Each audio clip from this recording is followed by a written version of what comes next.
အားလုံးပဲမင်္ဂလာပါကျွန်တော်ရဲ့ Telegram MM Channel ကနေပြန်လည်ကြိုဆိုလိုက်ပါတယ်ဒီနေ့တော့ကျွန်တော် vivo ID လို့ကြော်ရနေတဲ့နေ့ကိုကျွန်တော်တစ်ချက်ပြပေးပါမယ်ဟုတ်ကဲ့အခုတော့ဆိုရင်ကျွန်တော်လက်ထက်မှာရောက်နေရတော့ဒါ vivo phone ပေါ့နော် vivo model vivo y5s ဖြစ်မယ်ပေါ့နော်ဒါကောင် China လုံးလေးပေါ့နော်ဒါကောင် vivo ID လို့ကြာနေတာဒါလေးကိုကျွန်တော်တို့ကြိုကြည့်အောင်ပေါ့နော်ဟုတ်ပြီကျွန်တော်တို့ဆက်အလေးတွေတစ်ချက်တော့ကြော်လိုက်မယ်ပေါ့နော်အခုဒါဆိုကျွန်တော်တို့ Wi-Fi လေးချိတ်လိုက်မယ်ပေါ့နော်ဒါဆိုရင်ကျွန်တော်တို့ skip ဆိုတဲ့ cloud လေးပဲပါအောင်ပေါ့နော်ဒါအက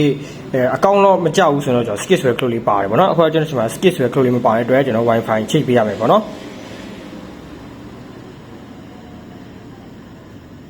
ဟုတ်ပြီဒါဆိုရင်ကျွန်တော် niche ကိုနေလိုက်မယ်ပြီးရင် niche ပေါ့နော်ဒါဆိုရင်ကျွန်တော်ဘာဖြစ်သွားလဲဆိုတော့ကျွန်တော်အကောင့်တော့ကြာနေပြီပေါ့နော်ဒါလေးကျွန်တော်တို့ကြော်ရမယ်ပေါ့နော်ဒါဆိုရင်ကျွန်တော် vivo ID တော့ကြာနေလို့လည်းပြောကြတယ် vivo အကောင့်တော့ကြာနေလို့လည်းခေါ်ကြတယ်ပေါ့နော်ဒါလေးကျွန်တော်တို့ bypass လုပ်ကြည့်အောင်ပေါ့နော်ဆိုရင်ကျွန်တော်ဘာလုပ်လိုက်မလဲဆိုရင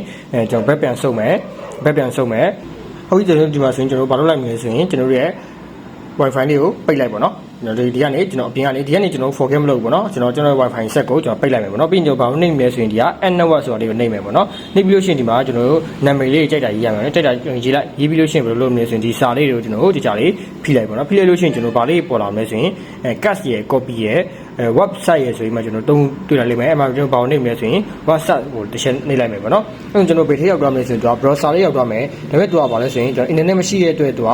network setting တွေကိုတွားမလားဆိုပြီးမှကျွန်တော်မေးနေရပေါ့နော်အဲ့ဆိုကျွန်တော်က cancel နဲ့ set network နဲ့ပေါ့နော် network ချိတ်မယ်ပေါ့နော်ဆိုကျွန်တော် set network ကိုတစ်ချက်နှိပ်လိုက်မယ်အဲ့ဆိုကျွန်တော်ဘယ်ထည့်ဝင်သွားမလဲဆိုရင်သူကျွန်တော်ဒါ setting နဲ့ဝင်သွားမယ်ပေါ့နော်ဒါကကျွန်တော်အဲ့လိုမျိုးဝင်လိုက်တာပေါ့နော်ကျွန်တော်ဟောသူ့ရဲ့ network ကိုဖြုတ်လိုက်လို့ရှိရင်ကျွန်တော်ဒီထည့်ကိုတန်းsetting နဲ့ပေါ့နော် Wi-Fi ချိတ်မဲ့ setting နဲ့ကိုတွားမလားဆိုရင်ကျွန်တော်က internet ဖြုတ်ထားဖြစ်တဲ့အတွက် setting နဲ့ကိုတန်းဝင်လို့ရပါပေါ့နော်ဟုတ်ပြီဆိုဒီချင်းနေမှာဆိုကျွန်တော်ဒါအကောင့်တော့မကြော်သေးဘူးဒါပေမဲ့ကျွန်တော် setting နဲ့ကိုတော့ဝင်လို့ရနေဒီမှာဆိုတော့ကျွန်တော်အကောင့်မြင်နေရတယ်ပေါ့နော်ဒါဆိုရင်ကျွန်တော်အကောင့်ကိုကျွန်တော်ကဘာလို့လုပ်ပြီးလို့ရလဲဆိုရင် sign out ပြန်လုပ်ထွက်ပြီးလို့ရတယ်ပေါ့နော်ဒီကောင်ကကျွန်တော်ဘာနဲ့လာလဲဆိုရင်ဒီကောင်ကကျွန်တော် my device ထဲဝင်ကြည့်လိုက်မယ်ဒီမှာဆိုကျွန်တော် FuntouchOS တော့ 9.2 နဲ့လာတယ်ပေါ့နော်ဒီ FuntouchOS version တော့ 9.2 ရေးဆိုရင်တော့ကျွန်တော်ဒီ account log ကိုကျွန်တော်က password မလိုဘဲနဲ့ sign out ထွက်လို့ရတယ်ပေါ့နော်တော့ account log ကြာနေတဲ့နေရာမှာထွက်လို့မရဒီ setting ကိုရောက်နိုင်တယ်ဆိုရင်သူကကျွန်တော်ဒီလို sign out ထွက်လို့ရတယ်ပေါ့နော်သူကအချို့ origin OS တွေဆိုတော့လုံးဝမရအောင်ပေါ့နော် FuntouchOS မြင့်သွားတဲ့ဟာတွေဆိုတော့မရအောင်ဒါပေမဲ့ကျွန်တော်အခု 9.2 ရေးဆိုရင်ကျွန်တော်ရရည်ပေါ့နော်ဆိုရင်ကျွန်တော်အခုဘာလုပ်လိုက်မလဲဆိုရင်ကျွန်တော် Wi-Fi ကိုပြန်လို့ဖွင့်လိုက်မယ်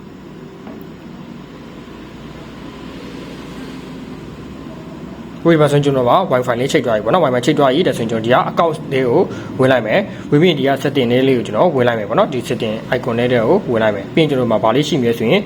sign out account ဆိုလေးရှိမယ်ဒါလေးကိုကျွန်တော်တစ်ချက်နှိပ်လိုက်မယ်ပြီးရင်ကျွန်တော် okay တစ်ချက်နှိပ်လိုက်မယ်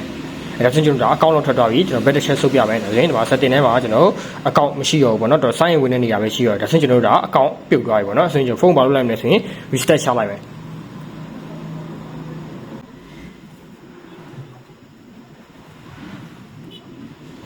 ဟုတ်ပြီတစင်ကျွန်တော်တို့ဒီခဏဆက်အလေးပြန်လို့ကြိုကြည့်အောင်ပေါ့နော်ကျွန်တော် Wi-Fi ချိတ်ထားပြီးပြီကျွန်တော် niche ကိုတွားလိုက်မယ် niche ကိုဆက်သွားလိုက်မယ်ဒါဆိုရင်ကျွန်တော်မှာ account sign in ဝင်တဲ့နေရာလေးရှိရပေါ့နော်ဒါဆိုရင် account လောက်ကပြုတ်သွားပြီဒီမှာ skip ဆိုတာလေးကျွန်တော်တွေ့ရလိမ့်မယ်ပေါ့နော်စင်တာကိုကြိုလိုက်လို့ရပြီပေါ့နော်ကျွန်တော် skip ကိုနှိပ်လိုက်မယ်ပြီးရင် skip ပေါ့နော်ကျွန်တော် sign in ဝင်တော့ fingerprint တွေပါကျွန်တော်မထည့်တော့ဘူးပေါ့နော်skip ပဲဆက်တိုက်ကြော်သွားလိုက်မယ်ပေါ့နော်နောက်ပြီးတော့ဆိုရင်ကျွန်တော် use now ပေါ့နော်ဒါဆိုရင်ကျွန်တော်တို့ဒါဖြစ်သွားပြီလဲဆိုရင်ဒါ account လုံးလုံးဝအချင်းပြုတ်သွားပြီပေါ့နော်account တွေပါလေပြန်ဝင်သုံးလို့ရတယ်ကြိုက်လို့လုပ်လို့ရတယ်ပေါ့နော်ဆိုရင်ဒီလိုပေါ့နော် FuntouchOS တော့ 9.2 version နေဆိုတော့အခုကျွန်တော်ပြောပြမတက်လေးနဲ့ပေါ့နော်ကျွန်တော်ကြော်လို့ရတယ်အခုဒီမှာဆိုရင်ကျွန်တော်တို့ဒါ FuntouchOS 9.2 ကျွန်တော် model ကတော့ဒါ vivo y5s ပေါ့နော်ဒါလေးကိုကျွန်တော်ကြော်ပြခဲ့တာပေါ့နော်အဲဒါဆိုတော့ကျွန်တော်မိတ်ဆွေတို့နားလည်မယ်လို့မျှော်လင့်ပါတယ်ကျွန်တော် channel လေးကို like and subscribe လုပ်ပြီးမှအားပေးကြလို့ရပါတယ်ကျေးဇူးတင်ပါတယ်